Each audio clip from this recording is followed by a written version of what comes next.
Yo les voy a hablar sobre la hostilidad y el miedo al contagio en tiempos del coronavirus desde una explicación interdisciplinaria.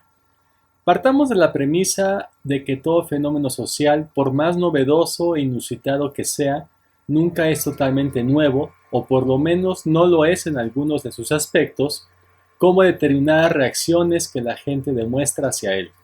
Asimismo, dichas reacciones, que parecieran ir en contra del sentido común, son comprensibles a la luz de la conjunción de las ciencias sociales.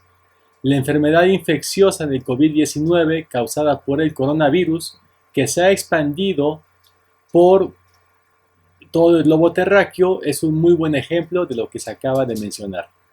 La ola expansiva mundial del COVID-19 ha sido un proceso en sumo dramático que ha impactado en todos los niveles posibles: el político, el económico, el de salud, el social, el familiar y el psicológico, los cuales no deben de verse de forma aislada, sino formando parte de un sistema en el que cada elemento mantiene una estrecha interdependencia con los demás.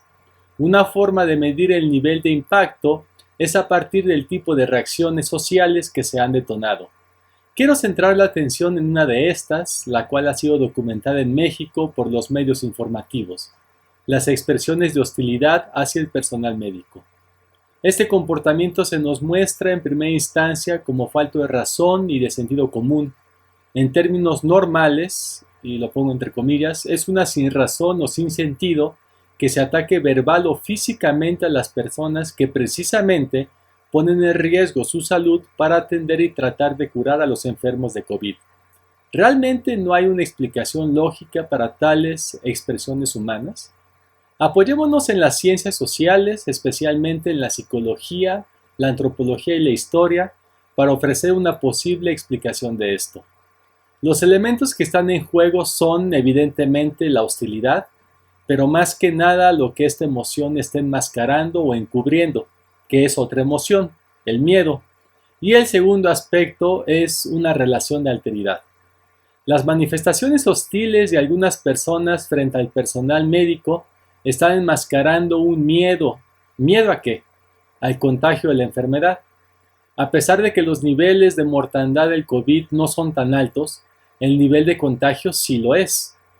¿Y qué tiene que ver el personal de salud en esto?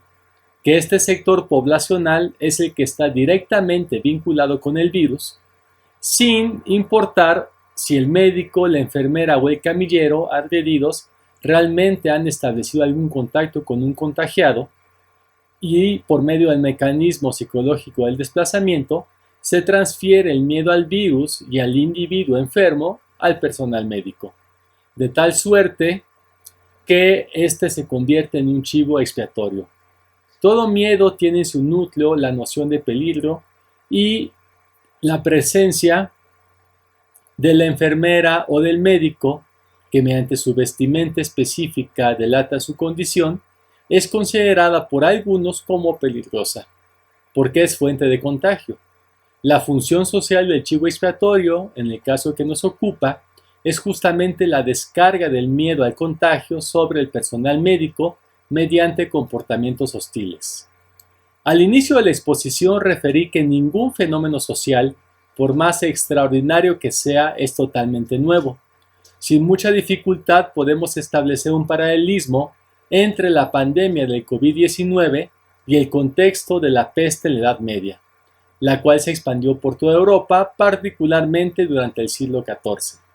Si bien los índices de mortalidad del COVID-19 no tienen punto de comparación con la gran mortandad que ocasionó la peste en la población medieval, ni tampoco pueden compararse los adelantos y conocimientos médicos de aquella época con la actual, las actitudes humanas detonadas por estos contextos sí son comparables.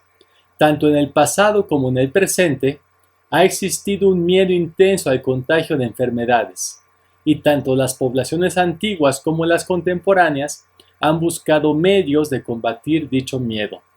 En el contexto medieval europeo y posterior a este, el judío fue una figura de alteridad por antonomasia, por lo tanto, excelente chivo expiatorio ante las desgracias. Con gran facilidad se les podía imputar a los judíos ser los causantes de infortunios, por ejemplo, acusándolos de haber contaminado los pozos, que provocaban la enfermedad de una determinada población. El estigma que ha recaído sobre los judíos, guardadas las proporciones, mantiene ciertas similitudes con el estigma reciente que ha sido imputado al personal médico por algunos en el contexto que estamos viviendo en México. Así, médicos, enfermeras o camilleros, para un sector de los mexicanos, portan un mal demasiado temible que es necesario rechazar, y la manera de hacerlo es mediante actitudes hostiles. De esta manera, se trata de ahuyentarlo.